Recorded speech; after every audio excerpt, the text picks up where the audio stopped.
ชาติศาสนาน้ำเงินคือสีโสภาอันจอมประชาถ้าโปรดเป็นของส่วนองค์จัดริ้วเข้าเป็นไตรรงค์จึงเป็นสีธงที่รักแห่งเราชาวไทยทหารอวตารนำไปยงยุทธวิชัยวิชิตก็ชูเกียรติสยามประเทศไทยที่เจริญมั่นคงมาได้จนถึงทุกวันนี้มิได้เกิดขึ้นจากความหวาดกลัวอย่างคลาดเขลาแต่บรรพบุรุษไทยของเราทุกยุคทุกสมัยล้วนแต่มีความกล้าหาญและชาญฉลาดปกป้องเอกราชสร้างชาติให้เกิดความมั่นคงโดยมีธงแห่งพระไตรรัตน์เป็นเครื่องนำชัยจึงเป็นที่มาที่ไปของรายการคดีโลกคดีธรรมกล้าคิดก็ต้องกล้าทำอย่ากลัวถ้าทำความดีเร่งศึกษาปัญหาให้ทันท่วงทีเมืองไทยจะพัฒนากว่านี้รายการดีคดีโลกคดีธรรมรายการดีคดีโลกคดีธรรม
แอปพลิเคชันที่ชื่อว่า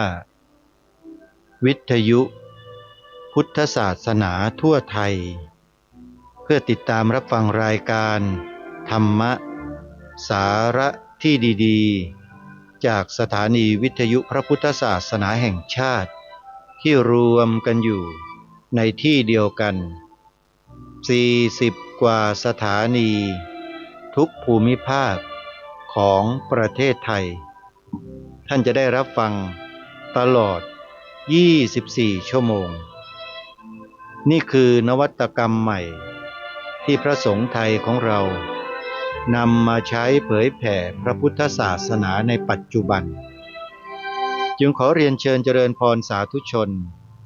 ช่วยแนะนำบอกต่อญาติธรรมของเราให้ดาวน์โหลดแอปพลิเคชันที่ชื่อว่าวิทยุพุทธศาสนาทั่วไทย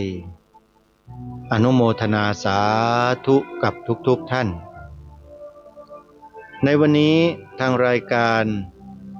ก็จะได้นำเสียงบรรยายของท่านด็อกเตอร์วิวัฒน์สัลยกรรมธรหรืออาจารย์ยักษ์ที่ค้างไว้มาเปิดให้ฟังต่อเนื่องจากคราวที่แล้ว เมื่อคราวที่แล้วท่านกำลังพูดถึงป่าต้นน้ำแล้วท่านก็นำภาพป่าต้นน้ำขึ้นมาให้กับผู้ที่เข้ารับการอบรมได้ดูหน้าจอมอนิเตอร์อาตมาก็ดูอยู่ด้วยโยมพอได้ยินอาจารย์ยักษ์บอกว่าป่าต้นน้ำพร้อมขึ้นมาด้วยภาพเขาหัวโล้นไม่มีต้นไม้สักต้นหนึ่งอาตมาก็ตกใจอะไรเนี่ยเหรอป่าต้นน้ำพอฟังไปฟังมาอ้าวอาจารย์แกบอกว่านี่แหละเดิมทีเนี่ยเป็นป่าต้นน้ำจริงๆแต่ปัจจุบันเนี้ยต้นไม้มันหายหมด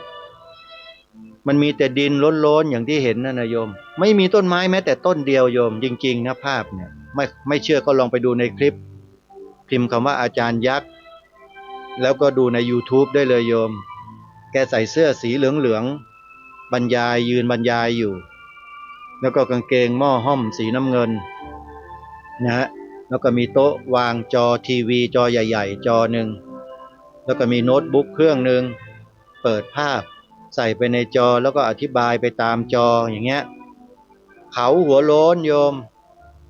อาจารย์ยักษ์กำลังจะสาธิตวิธีทำให้ป่าต้นน้ำกลับคืนมาบนภูเขาหัวโล้นนี้ให้ได้และก็นำเอาภาพกรรมวิธีทำต่างๆนานาสิ่งนี้แหละที่ทำให้โลกทั้งโลกยอมรับและ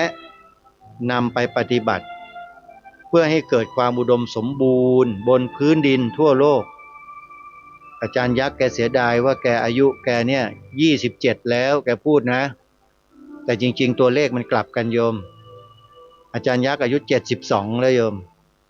อาตมาเนี่ยยังไม่ถึง60ยังสามารถต่อ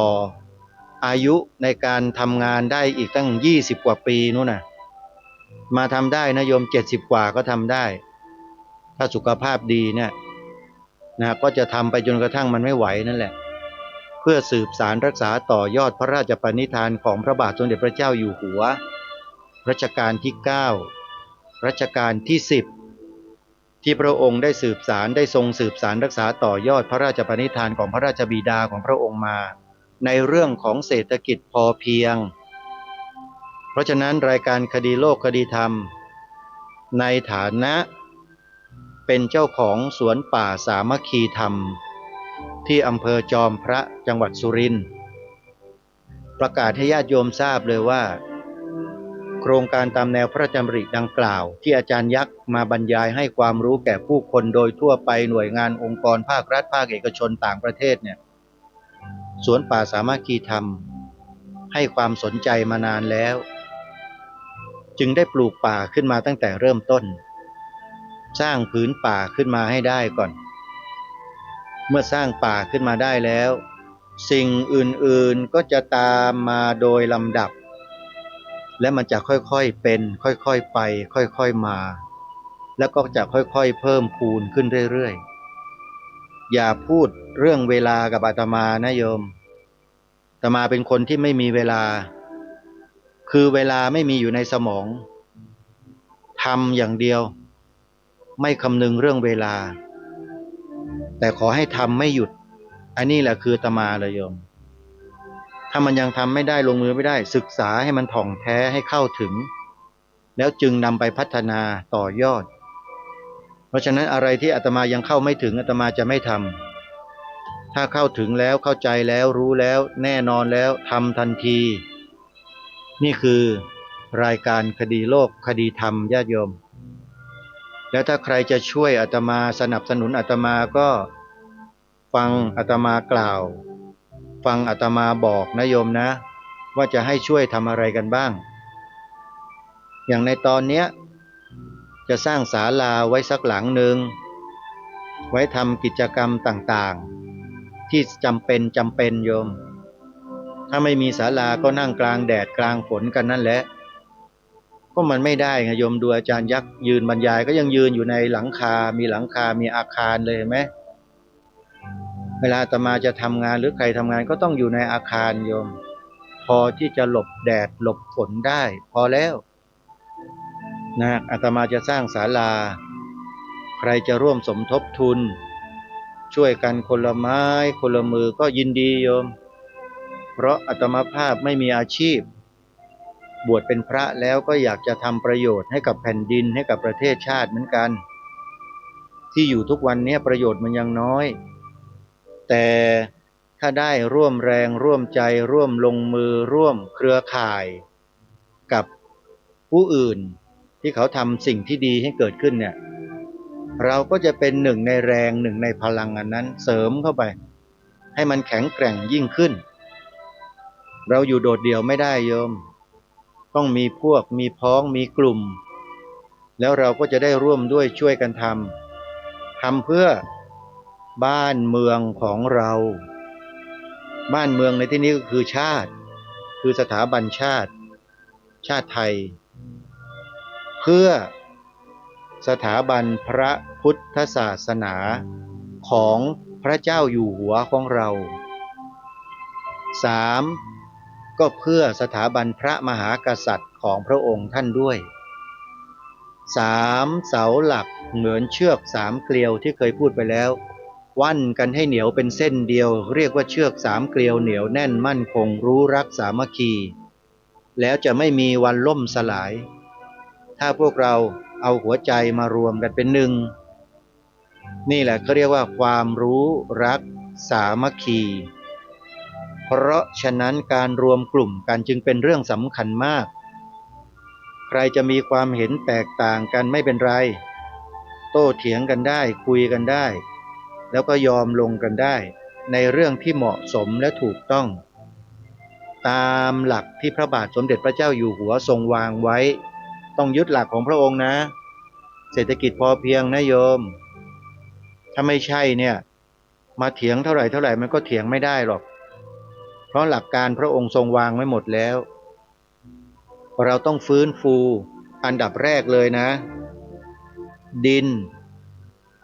พระบาทสมเด็จพระเจ้าอยู่หัวทรงให้ความสำคัญเรื่องดินเป็นอันดับหนึ่ง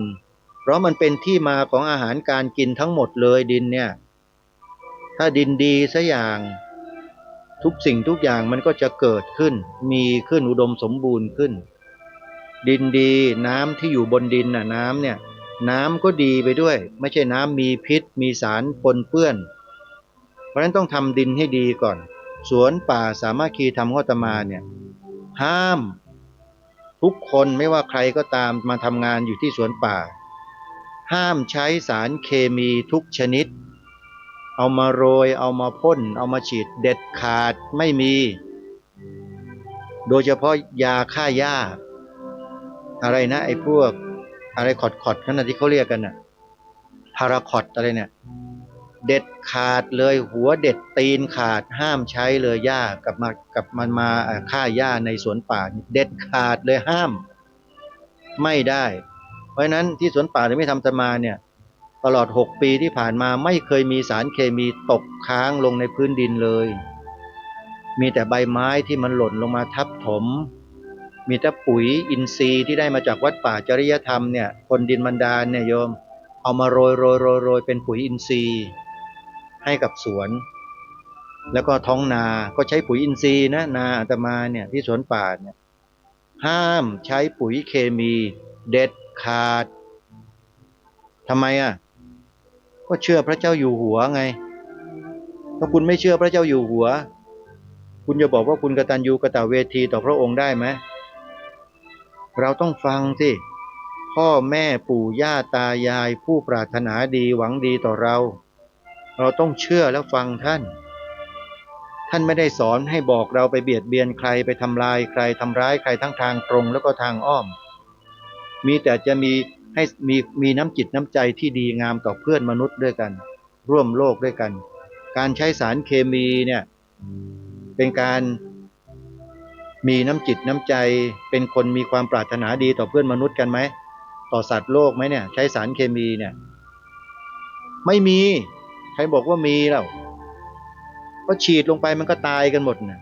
หญ้าก็ตายแมลงก็ตายสัตว์ก็ตายมันก็อยู่กันไม่ได้ปุ๋ยเคมีใส่ลงไปกุ้งหอยปูปลาที่เคยมีตายหาหมดไม่มีเหลือขออภัยนะฮะเพราะมันหาจริงๆมันไม่เหลือเลยโยมเพราะนั้นจึงไม่ใช้ฮะเนี่ยเขาเรียกว่าต้องมีทัศนคติคือมีชุดความคิดใหม่นะให้นำกลับมานำมาใช้ต่อการดูแลรักษาดินและน้ำให้สะอาดมีวิธีการอยู่แล้วทำไมมันจะไม่มีเราเนี่ยอาจารย์ยักษ์กำลังจะบอกพวกเราอยู่ที่มาบเอื้องไปเรียนรู้ไปศึกษากันโยมไม่ฉะนั้นเราก็จะไม่รู้กันหรอกเอาละท่านสาธุชนวันนี้เป็นวันเสาร์21 กุมภาพันธ์มีนัดหมายทำบุญใหญ่ทางรายการก็ประกาศเชิญชวนญาติโยมมาเกือบทุกวันเลยวันนี้เขาจะประกอบพิธีวางศิลาฤกษ์เพื่อสร้างมหาธาตุเจดีย์ศรีสงครามที่วัดศรีอุดมวงศ์อำเภอวังสะพุงจังหวัดเลยในตอนเย็นโยมประมาณ4 โมงเย็นโดยประมาณนะเขาจะวางศิลาฤกษ์กันในช่วงเย็นๆบ่ายๆนั่นแหละใครที่จะไปร่วมงานหรือจะร่วมสมทบทุนสร้างมหาธาตุเจดีย์ศรีสงครามโยมจดหมายเลขโทรศัพท์สอบถามเบอร์เดียวได้ความทั้งหมดเบอร์โทรนะโยม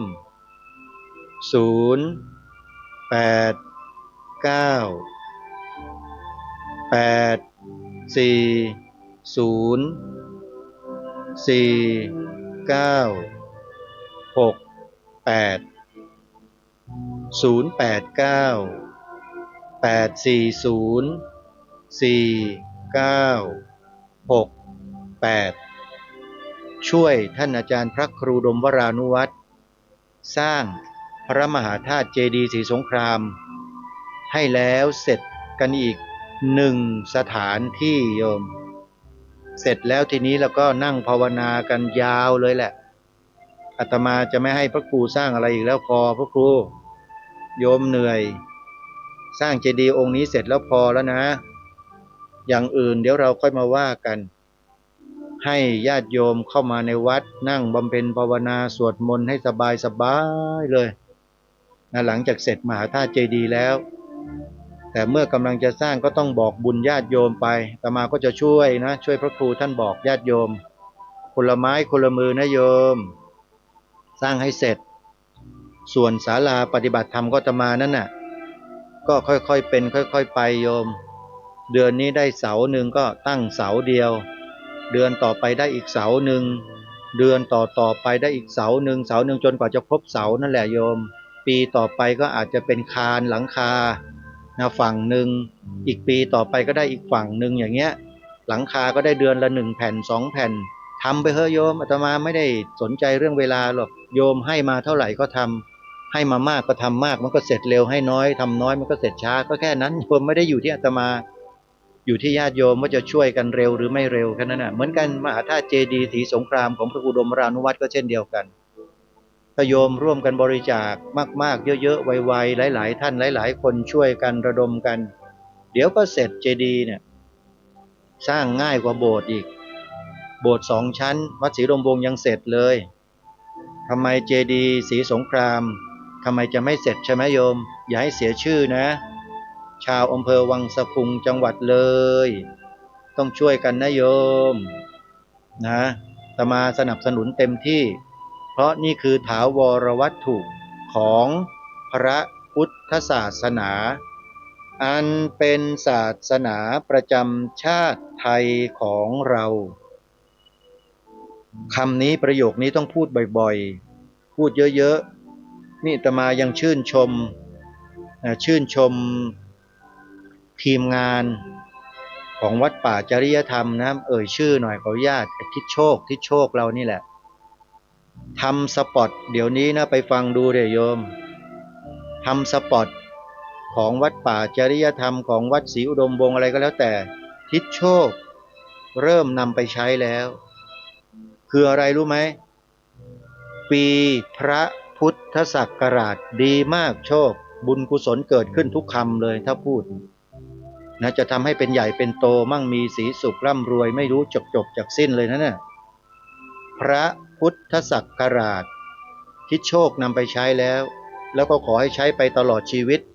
ให้มั่นคงมั่นใจนะอย่าโลเลอย่าลังเลนะไม่ต้องฟังใครที่โชคทำไปเลยแล้วเดี๋ยวคนต่อไปครูบาอาจารย์พระเจ้าพระสงฆ์ต่อไปก็จะช่วยกันใช้คำย่อออกมาให้เต็มคำเต็มประโยคว่าพระพุทธศักราชรายการคดีโลกคดีธรรมเนี่ยนำมาตั้งนานแล้วให้ทุกคนใช้พศอ่านให้เต็มว่าพระพุทธศักราชไม่ใช่อ่านพุทธศักราชเฉยๆพุทธศักราชเฉยๆไม่มีมีใครเรียกพระสัมมาสัมพุทธเจ้าว่าพุทธเจ้าพุทธเจ้ามีไหมโยมมีใครเรียกไหมมีแต่พวกเดียรถีดิเรียกอย่างนั้นน่ะมันไม่เคารพต้องมีคำว่าพระพุทธเจ้าอยู่ข้างหน้าเหมือนกันพุทธศักราชนี่ก็เหมือนกันเป็นศักราชของพุทธศาสนาเมื่อเวลาจะกล่าวก็ต้องกล่าวให้เต็มคำให้ถูกต้องเป็นการแสดงความเคารพต้องกล่าวว่าพระพุทธศักราช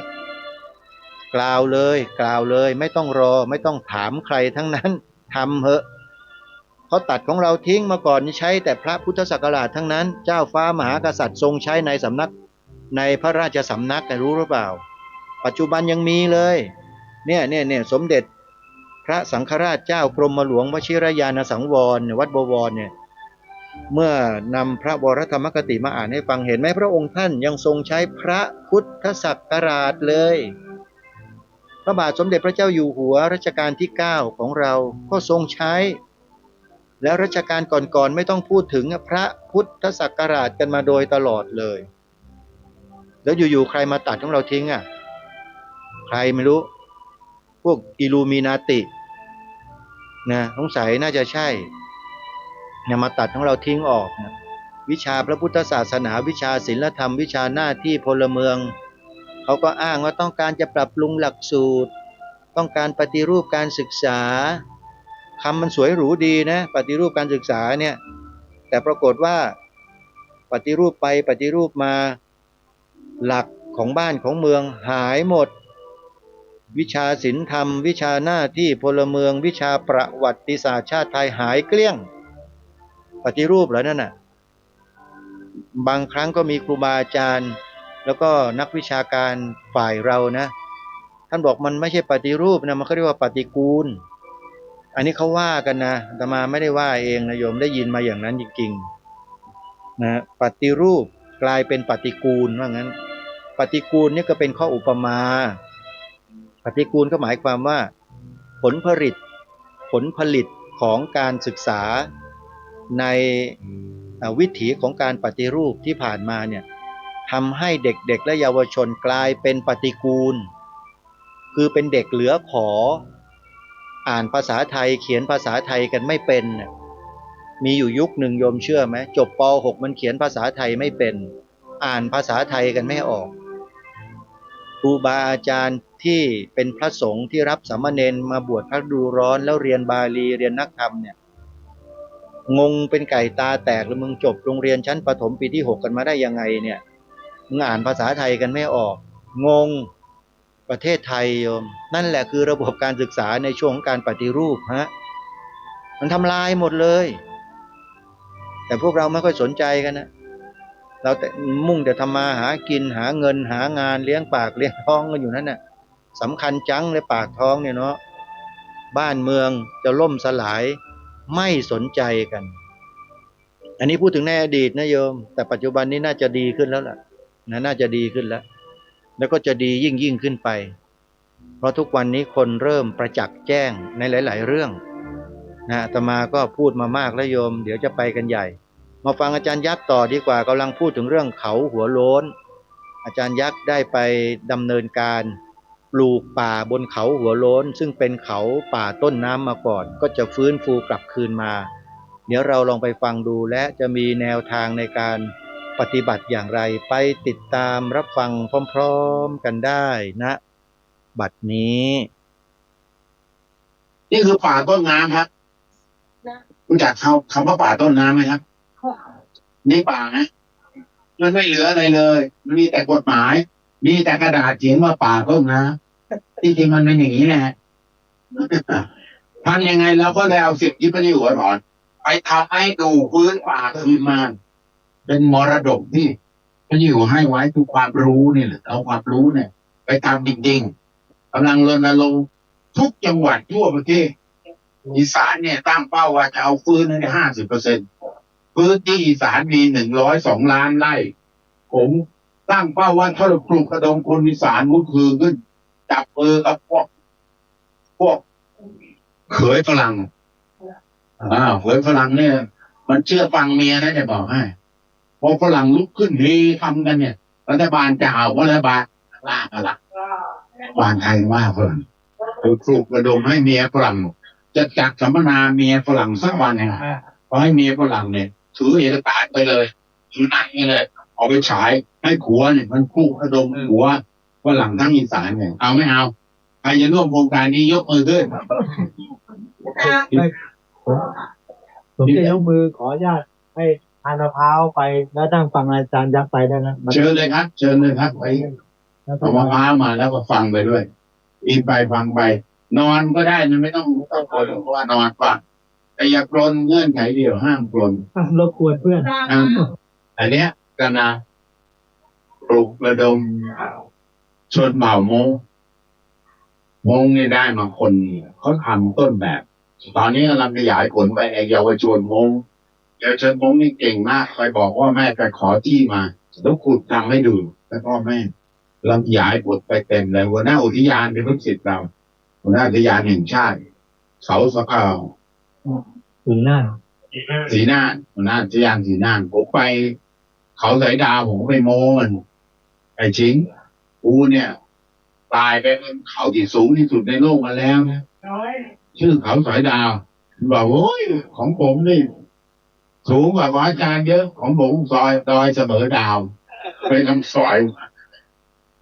เขาก็ฟิตมากแล้วก็เป็นคนบุรีรัมย์ขยันมากเลยโอ้ชาวบ้านยืนด่ามันก็ยืนฟังแล้วมันทำเด่นชาวบ้านรักมากเลยก็จะเป็นต้นแบบให้อันนี้ก็เป็นโครงการความร่วมมือทุกภาคส่วนเลยจะทำสร้างเครือข่ายขึ้นแต่ว่าขออนุญาตแขวนี่ก็เป็นพื้นที่ที่เป็นเขาหัวโลนแล้วก็พาชาวบ้านถือจอบมาโอลานเอานักเรียนเอาครูเอาชาวบ้านผู้ปกครองหรือจอบมาเกือบ200 คันคูณภูเขาแล้วก็ทำแบบที่หัวสอนเอาไปทำให้ดูผมนี่แหละเป็นคนเดินสอนฝึกเองบนดอยเนี่ยจนสื่อมวลชนตกใจบอกอาจารย์อายุขนาดนี้ยังสวยแล้วผมก็ดูยืนขุดตั้งแต่เช้าเกือบเย็นจนตกเขาเนี่ยตกเขามาคืนนอนจะไม่ได้เลยก็หลายพื้นที่แต่ว่าสุดท้ายก็เกิดก็ถูกเนี่ยครับขุดคลองก็ภูเขาหลายเส้นอันนี้ก็เป็นงานคร่าวๆที่ขุดแล้วก็เจอรากต้นไม้ให้เก็บเอาไว้มันจะแตกออกเป็นป่าโดยไม่ต้องปลูกเหมือนไม่ได้หัวของว่าปลูกป่าโดยไม่ต้องปลูกอันนี้ที่แม่ละมาดตากของบ้านห้วยกระติกเนี่ยตัวอย่างเลยครับอยากให้ดูเห็นไหมครับข้างบนปีเดียวกลายเป็นข้างล่างเนี่ยอีกไม่กี่ปีก็กลายเป็นเอารถไถมาดันแล้วบางทีเหลือก็จอบขุดรอบภูเขาบังคับน้ำไหลมาไม่เกิน1%เอียง1%คือ100 เมตรเนี่ยขุดคลอง100 เมตรลดระดับไปเอียง1%มันก็ไหลมารวมกันที่นี่แล้วมันก็ลงไปช่วยพืชนาปลูกพริกปลูกผักอะไรไม่ต้องเก็บท่อเลยครับมันซึมไปกับดินเองอันนี้คือบนดอยเนี่ยแล้วก็ไปเอาสังข้าวโพดที่เป็นเชื้อไฟพอบุกมันก็ไม่เกิดหมอกควันคือวิธีการของง่ายเลยไม่ได้ใช้สมองอะไรมากเลยแต่ใช้ความขยันความฉลาดก็จะเป็นต้นแบบเอาแฝกไปปลูกเพราะแฝกมีเรื่องราวใหญ่โตมากมายพระเจ้าอยู่หัวได้รางวัลเรื่องหญ้าแฝกตั้ง3 รางวัลนะครับเป็นรางวัลที่ระดับโลกเขาเห็นว่า ดินที่เสื่อมลงทุกวันเนี่ย มีวิธีการที่ประหยัดที่สุดคือเอาหญ้าแฝกมาปลูกแต่ต้องปลูกให้เป็นถ้าปลูกไม่เป็นชาวบ้านก็จะรื้อทิ้งหมดเอาเงินไปลงทางว่าไม่มีประโยชน์แต่ต้องให้งานศึกษาคุณเห็นไหมครับ ต้นซ้ายเนี่ยแค่จัดระบบอนุรักษ์ดินกับน้ำเนี่ยโตมากันตั้งโหไม่รู้เท่าไหร่นี่ครับก็พูดเหมือนกันให้ผลผลิตมากกว่ากันทั้ง4 เท่าเนี่ยดูข้าวเห็นต้นข้าวไว้ครับเนี่ยข้าวต้นเนี่ยข้างหลังที่วงไว้น่ะแค่เราจอบขุดปั้นกันแดนาแต่ว่าวิธีการปั้นกันแดนาบนเขาไม่เหมือนอีสานเราไม่เหมือนภาคกลางบ้านผมมันมีเทคนิควิธีการเฉพาะซึ่งผมเรียนมาผมไม่ได้เรียนเองหรอกเพราะอ่านหนังสือเอาแล้วก็ไปเรียนจากคนเชี่ยวชาญนะมีฝรั่งคนชื่อดร.คิมชอกับดร.กรีนฟิลด์กับผมสนิทกันทั้งคิมชอกับกรีนฟิลด์จนไม่ใช่หัวเรียกผมว่าคิมชอจูเนียร์ผมก็คือเราไม่มีความรู้เลยเราเรียนรัฐศาสตร์เรียนนิติศาสตร์เรียนยุทธศาสตร์มาเพราะฉะนั้นจะมาทำเรื่องอะไรก็ต้องอ่านหนังสือก็เรียนใหม่ทั้งหมดเลยเพราะงั้นการเรียนใหม่ทั้งหมดมันทำให้เราไม่แก่ใช่ไหมครับยืนยันนี้ว่าผมไม่แก่ยังไม่เคยเห็นไหมแล้วก็จะต้องเรียนต่อไปอีกก็ที่ดูไลน์มีเพื่อนกันรุ่นน้อง6 ปีเขาเป็นรองอธิการบดีและเป็นเลขาผมตอนผมเป็นนายกสภามหาวิทยาลัยเขาส่งคลิปมาเขาบอกว่าคนแก่อย่างเราต้องทำวงเลือกหนึ่งในนั้นคือต้องหัดร้องเพลงที่ไม่รู้จักผมว่าเขาท่าเราจะเปิดสอนหัดร้องเพลงที่ร้องไม่เป็นไปทำให้คนสมองดีไม่แก่แล้วคนคนนี้ก็เป็นรองศาสตราจารย์ที่เก่งมากๆเขาปั้นอาจารย์เป็นศาสตราจารย์เป็นอาจารย์เป็นเรียกว่าเลขานายกสภามหาวิทยาลัยแต่เป็นตำแหน่งรองอธิการแต่พอคนปั้นครูใหม่ๆเนี่ยจะเป็นศาสตราจารย์กันไปเพียบเลยคือจังเป็นคนเรียนเก่งมากจบจากจุฬาเขาก็เล่าให้ฟังว่าครูไปทำอะไรกันเนี่ยก็อ่านในไลน์แล้วครูที่อ่านเขาบอกว่า1 ใน 6 เรื่องคือให้หัดร้องเพลงที่เรายังไม่รู้จักแม้เสียงจะเพี้ยนบ้างก็เอาสนใจไหมครับพี่เป็ดจะเปิดคอร์สสอนร้องเพลงที่โรงเรียนแพทย์แผนไทยมาเพื่อยกมือครับใครสนใจจะไปเรียนร้องเพลงไหมร้องเพลงไปไหมไปเรียนมากเลยนะแต่เนี่ยเดี๋ยวผมถามท่านก็ได้บ้านใครเคยทำนาครับเดี๋ยวนะเนี่ยเห็นข้าวเนี่ยหัวหน้าอุทยานอันนี้อันยักษ์อันนี้กำนันชาวบ้านก็เลี้ยงทั้งหมู่บ้านเลยนะเนี่ยอันนี้คือต้นที่เขาปลูกตามปกติที่เป็นวิถีของพ่อแม่ก็เลี้ยงแต่อันนี้เป็นวิถีที่ผมไปขุดตามให้ตามแบบที่หัวมีเพื่อนเรายังอยู่ไหมชื่ออะไรนะเพื่อนเราเนี่ยไปทำงานครับขอเขาไม่อยู่ไปโบสถ์แล้วไปโบสถ์วันเสาร์ต้องไปโบสถ์ไปโบสถ์เอาดูที่ใครเคยทำนาเห็นต้นกล้าที่ขึ้นบนดินตะกอนที่มันมาตกอยู่ในนา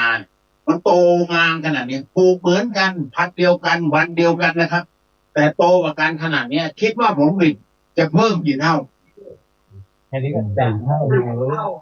10 เท่า4 เท่า5 เท่าชาวบ้านประเมินด้วยตาเขาบอก5 เท่าแปลว่าอะไรมีนาอยู่มีพื้นที่ภูเขาอยู่50 ไร่ลดเหลือ10 ไร่ข้าวพอกินปลูกที่น้อยๆเหนื่อยน้อยๆแต่ให้ผลผลิตเยอะและไม่ต้องทำลายป่ามากนี้เป็นเหตุให้คนทั่วโลกมารู้จักผมว่าผมสามารถเพิ่มผลผลิตข้าวในสังคมคนดอยมันกระเหลี่ยงขึ้นได้ถึง5 เท่าภาพแบบนี้มันกระจายไปทั่วโลกเขาจึงเชิญพวกไปมาเลบรูไนผลผลิตข้าวเขาไม่พอกินเขาก็อยากให้ไปเพิ่มผลผลิตเขาคิดถึงพระเจ้าแบบนี้เขาก็เชิญเราไปบรูไนผมถูกเชิญไปตั้งแต่สมัยเป็นเนี่ยตั้งเป็นรัฐมนตรีบริยกขึ้นเป็นนักการเมืองเลยเอากรมข้าวไปด้วยกรมพัฒนาที่ดินไปด้วยแล้วผมก็ไปพาเดินสอนอีกเลยวิธีง่ายที่สุดเวลาไปต่างประเทศภูเขาอยู่รอบๆเนี่ยเดินไปเก็บใบไม้ที่มันร่วงเอามาใส่ท้องข้าวแล้วก็เอาใบไม้สดมาหมักแบบที่เราทำปุ๋ยหมักเนี่ยแล้วราดลงไปนะเท่านั้นเองจริงๆใบไม้แห้งนี่มันมาห่มฤดูแล้งเนี่ย ถ้าแดดเผาทุ่งนาแตกระแหงเนี่ยพืชอื่นๆมันจะไม่ค่อยมี แต่ถ้ามีใบไม้ข่มผืนนาไว้เนี่ยนะทั้งลูกกบลูกเขียดมันจะคุดอยากไหมกบคุดใครรู้จักกบคุดยกมือครับมันขุดหลุมถ้าปกติกบมันจะไปอาศัยรูปูที่อยู่ลงไปลึกจนมีน้ำใช่ไหมแล้วไปจำศีลอยู่ในรูลึกๆซึ่งมีน้ำแต่ถ้ามันไม่เจอรูแล้วมันแห้งซะก่อน แล้วถ้าผืนนาชื้นนะมันจะไม่ลงไปอยู่ในรูมันจะงุยด้วยตีนมันอ่ะเป็นหลุมเล็กๆแล้วมีใบไม้มีใบหญ้าขึ้นชื้นปกอยู่ข้างบนมันจะไม่ชอบอยู่ล่างมันไปคุดอยู่มันลงไม่ลึกมันเรียกว่ากบคุดป้าโตแล้วกบคุดแหมกินอร่อยกว่ากบไอ้ที่อยู่ในรูแต่พูดไปตรงนี้ไม่ได้เดี๋ยวครูจะดูเขาครูกินเจป่าเอาแล้วนะที่เล่าให้ฟังแล้วผลผลิตเมื่อเขาลดพื้นที่ลงเหลือเพียง 10% จากพื้นที่ที่เขาทำลายป่าก็ได้ป่าฟืนแล้วในป่านั้นก็มีผลผลิตเต็มไปหมดเลยแล้วก็เรียนรู้ข้อที่7แปรรูปแล้วไปขายในขั้นที่8เขาจะขายผลผลิตได้ชาวบ้านปลูกกล้วยเรากล้วยไปขายยกทั้งเครือได้หวีเท่าไหร่เดาที่บนดอยพระคอยวางหวีละ5 บาทหวีละ5 บาทเขามาเอารถมาขนจากบ้านตัวเองขึ้นไปให้หวีละ5 บาท7 หวีได้เท่าไหร่ครับทั้งเครือ35 บาทดีใจแทบตายผมบอกไปรวมตัวกันมาตัดออกล้างให้สะอาดแล้วทำตราไปให้ชื่อตราปล่อยวาชื่อหมู่บ้านแล้วไปเจรจาห้างบอกขอเวฟอีกค่าฟรีค่าธรรมเนียมค่าหมาเจี๊ยค่าเขาเจี๊ยนี่อะไรแปดเจี๊ยเขาคิดตัวละ100,000นะห้างแต่นี้ไปขอเจรจากับพี่ใหญ่หลังหักคุณพาจิราพิวัตรแกเป็นสะพ้ายแกก็เอาเข้าให้ฟรีเข้าฟรีขายบนห้างราคาเท่าไหร่50 บาท50 บาทครับขึ้นไป10 เท่าครับอย่างนี้ชาวบ้านหมู่บ้านนี้มีเงินใช้หนี้ไหมครับป่าเนี่ยเพิ่มขึ้น 80% ลดพื้นที่ลงเหลือเพียง 10% ได้ป่าเพิ่ม 90% แถมปลดหนี้ได้ด้วยนี่คือทัดตัวอย่างให้ดูและผมก็เอากำนันหมู่บ้านเนี่ยไปนำเสนอวิธีการเหล่านี้ที่โรมอิตาลีประทับใจมากเลยครับเดี๋ยวจะให้ดูหนังนี่ได้เล่าเฉพาะหมู่บ้านเดียวใช้เวลาเล่า3 เดือน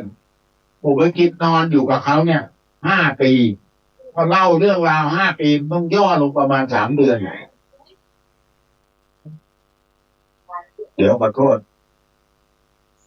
อยากให้ดูต้นนี้เห็นไหมพอต่ออะไร1 ปีผ่านไปกลายเป็นต้นนู้นถูก็หัวพุดปลูกป่า1 ปีมันจะมีไม้กล้าไม้ถูกต้นหัวได้ไหมครับแต่ปลูกป่าโดยขุดแล้วเจอตออย่างเงี้ยเจอรากที่มันสามารถแตกได้เก็บเอาไว้ตอนขุดแรกๆชาวบ้านบอกอุ้ยตายตัดขาดไปแล้วอุ้ยตัดขาดไปแล้วอุ้ยตัดขาดเผลอทุกทีเลยผมบอกใครเก็บไว้ได้1 รากโตเท่าหัวเบิร์นกูให้100โอ้โหหลังจากนั้นนะไม่มีใครฟันรากต้นไม้ขาดเลยวันหนึ่งอาชีพตัวนี้มันเก็บไว้10 ต้นมันจะได้เท่าไหร่1,000 บาทบ้านคนที่มันเก็บผมขยันขุดมากเลยเจอตอล้อมาเลยกันไม่ให้ใครไปแย่งคิดดูที่ค่าแรงขุดคลองรอบภูเขาได้วันละ3,000 บาทเพราะอะไรเขาเก็บต้นไม้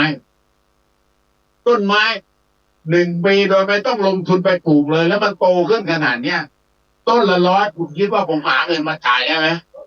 ถ้าบริษัทไปพร้อมเลยถ้าทำให้ได้เนี่ยคิดดูที่ต้นละ100ใช้เวลาปีเดียวคุณไปปลูกป่าทั้งรดน้ำทั้งใส่ปุ๋ยทั้งอะไร3 ปีมันยังไม่ได้ขนาดนี้เลยนี่100 เดียวได้มารอดอย่างเงี้ยนี่คือปลูกป่าโดยไม่ต้องปลูกนี่คือหลักเศรษฐกิจพอเพียงฉบับปลูกป่าโดยไม่ต้องปลูกคนจะคิดว่าเศรษฐกิจพอเพียงต้องปลูกทุกอย่างที่กินทุกอย่างที่ปลูกนั่นเป็นปราชญ์ชาวบ้านรู้ซึ่งเราเห็นด้วยแต่พระเจ้าอยู่หัวไม่ได้ตรัสอย่างนี้และ เหลือเอาไปขายไม่ใช่ไม่ได้พูดอย่างนี้นะนี่คือวิถีของพอเพียงฉบับพระเจ้าอยู่หัวคุณดูนี่หน่อยขนาดเนี้ยแล้วคุณดูที่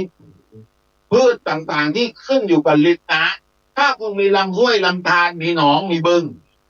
คุณคิดว่าผักที่ขึ้นริมหนองเนี่ยแพงกว่าผักที่คุณปลูกแค่เป็นแค่ตายรดน้ำทุกวันผักที่ขึ้นริมหนองน้ำริมบึงเนี่ยอันไหนมันรวยกว่ากันผักธรรมชาติที่ขึ้นริมหนองนี่ผมว่าหนึ่งหนองมีผัก100 กว่าชนิดนะครับแล้วเอามาแปรรูปมัดให้ติดตาก็คอยวาเข้าไปคุณว่าชาวบ้านกลุ่มนี้จะปลดหนี้ได้ไหมถ้าทำแบบเดี๋ยวว่ากันดีกว่าเนาะที่เขาหาเสียงกันแม้หน่อไม้เนี่ยขุดมาเราไปเจรจาครับหัวหน้าอุทยานบอกว่าเฮ้ยฤดูหนึ่งฤดูที่มันควรจะเก็บหน่อไม้ต้องให้ชาวบ้านมาเก็บอย่าไปประมูลให้เอกชนมาเก็บชาวบ้านเก็บแล้วเอามาแปรรูปคุณเก็บขายเนี่ยคุณได้7 บาทแปรรูปอย่างนี้ได้100 บาทครับก็ต้องมารวมกันเกิดอุตสาหกรรมในชุมชนขึ้นอันนี้ไม่ใช่อุตสาหกรรมในครัวเรือนรวมตัวกันเป็นแก๊งเป็นกลุ่มเป็นชุมชนก็ทำเป็นอุตสาหกรรมชุมชนแล้วช่วยเขาขายแต่ว่าพอไปช่วยขายคุณก็ต้องไปทะเลาะกับกำนันผู้ใหญ่บ้านที่เคยเป็นพ่อค้าคนกลางเอาเปรียบอยู่ใช่ไหมเราก็ไปชวนกำนันผู้ใหญ่บ้านมาเป็นลูกศิษย์เราซะอย่างเงี้ยเป็นลูกศิษย์ผมมันก็เลยคิดจะช่วยชาวบ้านอะไรที่เป็นผลประโยชน์เดิมก็ไม่มีแต่สิ่งใหม่ที่เกิดขึ้นเองอย่าเอาเปรียบชาวบ้านนะผลประโยชน์เดิมเราก็ไม่แตะถูกมาแล้วไม่ต้องทะเลาะกับลูกศิษย์ลูกศิษย์เราก็เลยผมว่าพาลูกศิษย์ไปรับรางวัลไปดินโลกที่กรุงโรมอิตาลีกำนันคนนั้นเคยค้าขายเป็นเจ้าพ่อเลยคือทั้งตำบลมันเนี่ยมันซื้อแต่เพียงผู้เดียวหน่อไม้ซื้อคนเดียวแล้วขายคนเดียวผมว่ามันจะรวยขนาดไหนรวยมากนี่คือแนวคิดพระเจ้าแผ่นดินเรียกคนว่าทฤษฎีใหม่แต่เป็นคนละเรื่องแต่ที่คนก็สอนกันอยู่เป็นฉบับที่พระเจ้าอยู่หัวเข้าใจแบบนี้รอสิก็เข้าใจแบบนี้นี่ก็สุดท้ายก็จะบรรลุเป้าทั้ง17 ข้อได้จริงประชาชนจะสามัคคีกันข้าราชการกับประชาชนก็ไม่ต้องทะเลาะกันหมู่บ้านเนี้ยขั้นเลยนะครับห้ามป่าไม้เข้าเพราะวิ่งลงขวานมาดักเลยคือกล่าวว่าตายเป็นตายดีเจ้าของบ้านหลังแรกชื่อกาลีเตรียมจะฆ่าลูกฆ่าเมียแล้วฆ่าตัวเองตายตามเราก็เลยต้องผมบุกเข้าไปนอนอยู่กับชาวบ้านเนี่ยคิดดูดิต้องไปสู้กับมันทรมานมากแต่ว่าเราหาเรื่องเพราะเราเชื่อว่าการตั้งตนอยู่ในความลำบากจะทำให้กุศลธรรมเจริญจึงได้รางวัลที่1ในโลกไงแล้วก็ให้กำนันเนี่ยไปรับรางวัลปรบมือให้กำนันวิทยาไปเดี๋ยวคืนให้ค่อยดูหนังนี่พระเจ้าหัวรู้เรื่องมีเพราะท่านขึ้นกองหน้าพร้อมกับทั่วโลกเขารวมตัวกันตั้ง UN หน่วยงานเนี่ยตั้งขึ้นมองกันอยู่อันนี้ก็ท่านก็ตรัสว่าไม่อยากให้ประเทศไทยเป็นแบบอเมริกาวันนี้อเมริกาหนี้ล้นพ้นตัวญี่ปุ่นหนี้200 กว่าเท่าประเทศไทยหนี้รัฐบาลเรียกว่าหนี้สาธารณะเนี่ยแค่63มั้งกฎหมายเดิมมันให้รัฐบาลก่อหนี้ไม่ว่าจะหนี้จากต่างประเทศหรือหนี้ในประเทศหรือกู้ประชาชนก็ตามต้องมีหนี้สาธารณะหนี้สาธารณะคือทุกประชาชนทุกคนต้องเอาภาษีประชาชนไม่ใช่หนี้เรียกว่าหนี้สาธารณะไม่เกิน 60% เพราะเจอโควิดปั้งต้องกู้มาอีก1 ล้านล้านเพื่อไปทำสารพัดเลยเพื่อจะกระตุ้นเศรษฐกิจเพื่อจะซื้อยาพาวิพิราเวียเพื่อจะซื้อวัคซีนมาแจกชาวบ้านเนี่ยก็เลยต้องทำกฎหมายอีก1 ฉบับเรียกว่าพรบวินัยทางการเงินเพิ่มอีก 10% กลายเป็นไม่เกิน 70% แต่ญี่ปุ่นซัดเข้าไป200%ทั่วโลกยุโรปพังหมดคอยดูเมื่อหนี้ลดม้วนตัววิธีแก้หนี้ของยุโรปอเมริกาทำไงครับวิธีเบี้ยวหนี้ของสงครามวิธีชักดาบคืออะไรก่อสงครามยึดแม่เลยตัวคอยดูนะมันจะลบกันรุนแรงแล้วอยู่อย่างนี้ปลอดภัยไอ้พวกที่อยู่ในเมืองระวังให้ดีถ้าบอกจึงไม่อยากไปแบบนั้นไม่อยากก้าวหน้าอย่างมากอยากให้ฟังพระสุรเสียงนาทีเดียว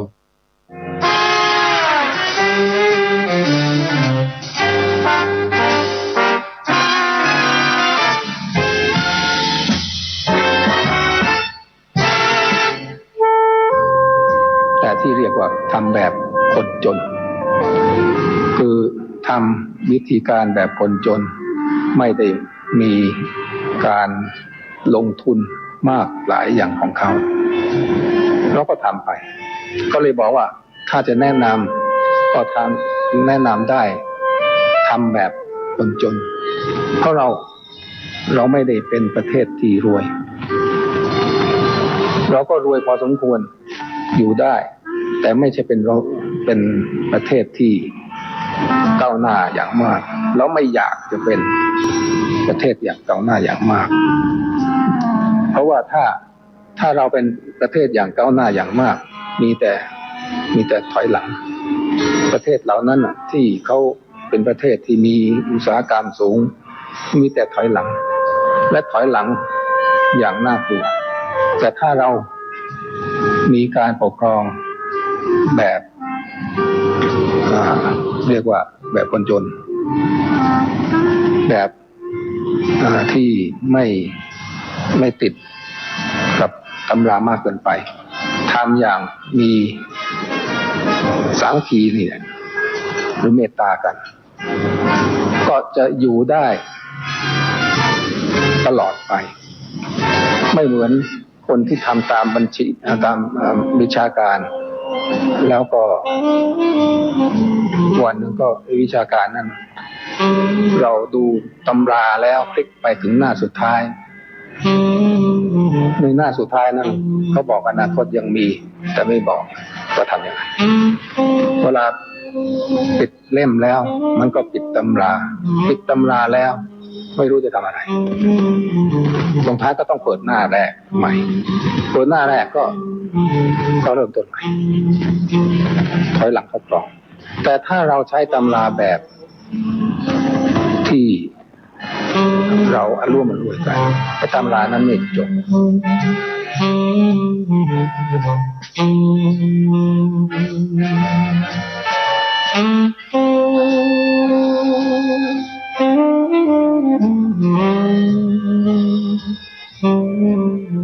เรียกฝรั่งต่อไปนี้ไม่ต้องปรับเลนตามระดับ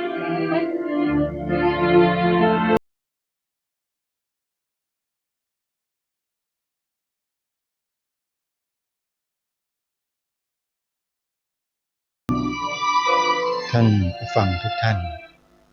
เนื่องด้วยเวลาของรายการก็ใกล้จะหมดลงแล้วจึงตัดสัญญาณเสียงออกมาสรุปในช่วงท้ายเล็กน้อยเพื่อให้เราเตรียมติดตามรับฟังในช่วงต่อไปในวันต่อไปซึ่งก็ถือว่าเราได้ฟังพระสุรเสียงของพระบาทสมเด็จพระเจ้าอยู่หัวรัชกาลที่ 9อย่างชัดเจนว่าพระองค์ทรงมีแนวพระราชดำริต้องการให้เราพัฒนาประเทศของเราไปอย่างไรเดี๋ยววันพรุ่งนี้มาฟังอาจารย์ยักษ์ได้ขยายความตรงนี้ให้พวกเราได้ฟังกันสำหรับวันนี้เวลาของรายการหมดท่านผู้ฟังต้องขอสมมุติยุติรายการไว้แต่เพียงเท่านี้พบกับรายการได้ใหม่ในวันต่อไปขอความสุขความสวัสดีในธรรมแห่งองค์สมเด็จพระบรมศาสดาสัมมาสัมพุทธเจ้าจงปรากฏเกิดมีขึ้นในจิตใจของท่านผู้ฟังทุกท่านทุกคนเทอญ